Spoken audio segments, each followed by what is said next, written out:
किशनपुर गांव का कालू नाई अपनी बीवी को मारता हुआ घर के बाहर लाता है। लोग बीच में जाकर कालू नाई से उसकी बीवी को बचाते हैं। इस बात की खबर गांव के प्रधान को दी जाती है। क्यों रे कलुआ, तेरी इतनी मजाल जो एक औरत पे हाथ उठाए तू। अब अगर तूने दोबारा इस पे हाथ उठाया तो मैं तुझे जेल की हवा खिलाऊंगा, समझा? चल माफी मांग अपनी बीवी से। ये कैसा फैसला है प्रधान जी? जब मेरी गलती ही नहीं है तो मैं माफी कैसे मांगू? मैं तो इसको और मारूंगा। और ऐसा बोलकर वो अपनी बीवी को एक बार फिर मारने लगता है। तभी प्रधान तेजी से बढ़ते हुए कलुआ को एक थप्पड़ लगाता है। वाह प्रधान जी, ये तो बढ़िया न्याय है आपका। जो गलती करे वो सही, और जिसने कुछ नहीं किया उसको आप मार रहे हैं। क्या गलती किया तुम्हारी बीवी ने? प्रधान जी, मेरी बीवी घर से चोरी कर सारा दही बेच देती है। आज तक मुझे एक बार भी दही खाने को नहीं मिली। जब पूछता हूँ कि दही कहाँ है तो बोलती है कि पता नहीं कौन चुरा के ले जाता है। क्या कलुआ सही बोल रहा है? क्या तुम घर का सारा दही चोरी से बेच देती हो? नहीं प्रधान जी, आज तक तो हमको खुद दही खाने को नहीं मिला। न जाने कौन है जो घर का सारा दही चुरा ले जाता है। थोड़ी देर सोचने के बाद प्रधान जी बोलते हैं, सब लोग मेरी बात ध्यान से सुनो। आखिर कुछ ना कुछ गड़बड़ है। आज रात हम लोग छुप कर देखेंगे कि आखिर कौन है जो दही चुरा रहा है। प्रधान जी की बात सुनकर सभी लोग अपने अपने घर चले जाते हैं और उनके कहे अनुसार रात को कलुआ के घर के पास इकट्ठा हो जाते हैं। चबूतरे के पास प्रधान जी सबको बुलाते हैं। फिर प्रधान बोलते हैं, देखो भाइयों, ये तो पक्का हो गया कि ना तो दही कलुआ चुराता है, ना कलुआ की बीवी चुराती है। फिर ये दही चुराता कौन है, हमें इस बात का पता लगाना होगा। आज से हम लोग हर रात कलुआ के घर के पास छिप के रहेंगे और देखेंगे कि ये दही आखिर चुराता कौन है। उसके बाद प्रधान जी 10 लोगों को रोज रात को कलुआ के घर के पास छिपकर रुकने के लिए बोलते हैं।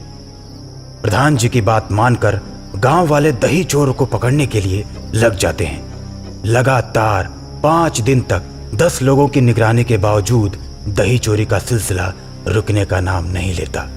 थक हार कर सभी लोग प्रधान जी के पास जाते हैं। प्रधान जी, हम लोग 4 दिन से रात भर जग के चोर का इंतजार कर रहे हैं, मगर चोर कब आके दही चुरा ले जाता है पता ही नहीं लगता। गांव वालों की बात सुनने के बाद प्रधान जी थोड़ी देर तक सोचते हैं। अब मैं समझ गया, ये किसी साधारण आदमी का काम नहीं, ये एक बहुत ही शातिर चोर का काम है।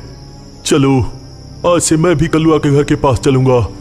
रात को प्रधान भी गांव वालों के साथ कलुआ के घर छिपकर बैठ जाते हैं और बैठे बैठे सोचते हैं। चारों तरफ तो पहरा है, फिर ये चोर चोरी कैसे कर सकता है? ये जरूर किसी मायावी चोर का काम है। प्रधान ये सोच ही रहे होते हैं कि तभी ऊपर से एक चुड़ैल आती है और घर के ऊपर बैठ जाती है। फिर घर के आंगन से अंदर घुस जाती है। चुड़ैल की इस हरकत को प्रधान जी देख लेते हैं। अच्छा, तो ये बात है, चोर कोई और नहीं, ये तो चुड़ैल है। प्रधान जी बिना शोर किए गांव वालों को इकट्ठा करते हैं और चुड़ैल की बात बताते हैं। चुड़ैल के बारे में सुनते ही गांव वाले डर जाते हैं। देखो, ये चोर कोई और नहीं, ये तो चुड़ैल है। चुड़ैल? हाँ चुड़ैल। जल्दी जाओ और तांत्रिक बाबा को बुला कर लाओ, वही इससे लड़ सकते हैं। अगर हमने कुछ किया तो ये हम सबको मार डालेगी। एक आदमी तांत्रिक को बुलाने के लिए जाता है और तांत्रिक को लेकर आता है। बाबा जी, ये चुड़ैल हर रोज कलुआ के घर से दही चुरा ले जाती है और कलुआ अपनी बीवी को मारता है। चुड़ैल होकर ये दही चुरा रही है, कल तो ये हमें भी मार डालेगी। अब तांत्रिक बाबा कलुआ के घर के सामने आसन लगाकर बैठ जाते हैं और हवन करने लगते हैं। हवन करते ही चुड़ैल तांत्रिक के सामने आ जाती है। ओ तांत्रिक, तू क्यों मुझे परेशान कर रहा है? मुझे मेरा काम करने दे। यही काम है तेरा, दूसरे के घर से दही चुराना? हाँ, यही काम है मेरा। मैं दही चुराऊंगी, तू मुझे नहीं रोक सकता।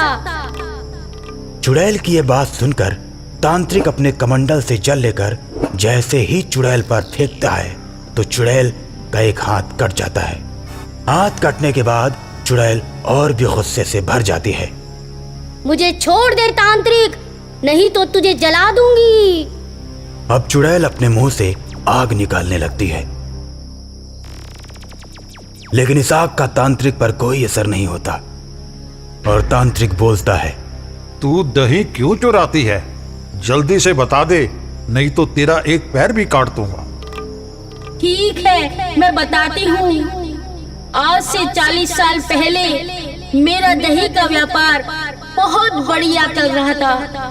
आसपास के लगभग 5 गांव मुझसे दही खरीद कर ले जाते थे, लेकिन मेरी पड़ोसन सरिता की दही बहुत कम बिकती थी, जिसकी वजह से वो मुझसे जलती थी।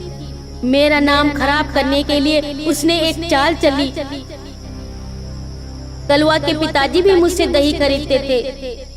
सरिता ने चुपके से दही में मरा हुआ चूहा डाल दिया, जिसकी वजह से कलवा के पिताजी ने मेरी दुकान तोड़ दी और पंचायत बुलाकर मुझे गांव से बाहर भगा दिया। ये सदमा मैं बर्दाश्त नहीं कर पाई और मैंने नदी में कूदकर जान दे दी। और उसी दिन से मैंने सोच लिया, जिसने दही के लिए मेरा घर तोड़ा और मुझे आत्महत्या करने पर मजबूर किया, उसके खानदान में किसी को दही नहीं खाने दूंगी। यही मेरा बदला है। लेकिन कलवा के पिता तो मर चुके हैं, इसमें कलवा की क्या गलती है? छोड़ दो इसे। नहीं छोड़ूंगी, इन दोनों को एक दिन मार दूंगी। तांत्रिक समझ जाता है कि चुड़ैल अब नहीं मानने वाली, इसका इलाज करना ही पड़ेगा। तांत्रिक एक बार फिर हवन शुरू कर देता है और कमंडल से जल लेकर चुड़ैल के ऊपर फेंकता है। चुड़ैल के पूरे शरीर में आग लग जाती है और वो चिल्लाते हुए जलकर राख हो जाती है।